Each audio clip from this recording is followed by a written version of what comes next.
Isa na naman pong mapagpalang araw sa ating lahat. At ako po ulit si Gabriel Santiago from Batch 3. At nais ko pong ulit i-share sa inyo ang aking daily devotion for today. Na ang topic po natin for today, for November 2, ano ang kahalagahan ng virgin birth. Ang ating main concept is about virgin birth at ang ating Bible verse is nagmumula sa Luke chapter 1 verses 34 to 37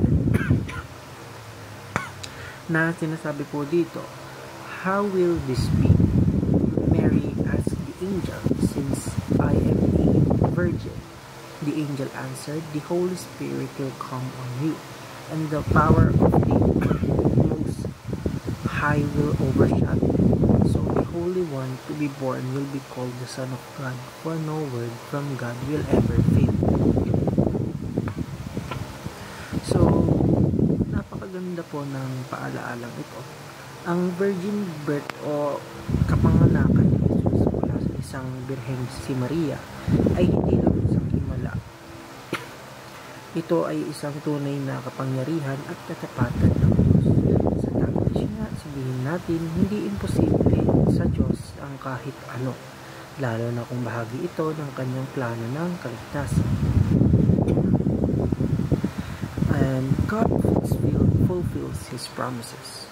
Simula pa sa lumang tipan, ipinangako na ng Diyos ang pagdating ng isang tagapagligtas, isang Mesaya na ipapanganak ng isang birhen.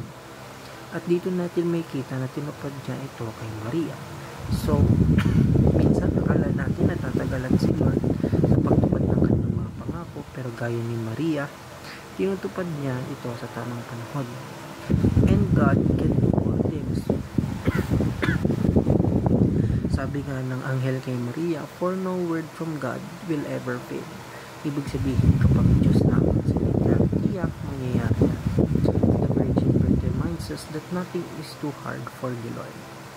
And lastly, God sends a sinless Messiah.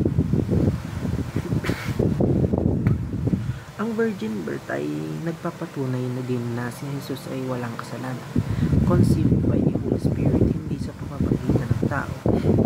Kaya siya ang naging perpektong alay para sa ating kasalanan, ang spotless Lamb of God, ang bagong anak na nagbigay ng kaligtasan sa atin. Sa pamamagitan niya, tayo ay pinatawad, nilinis at binigyan ng bagong buhay. At hanggang dito lamang po ang aking daily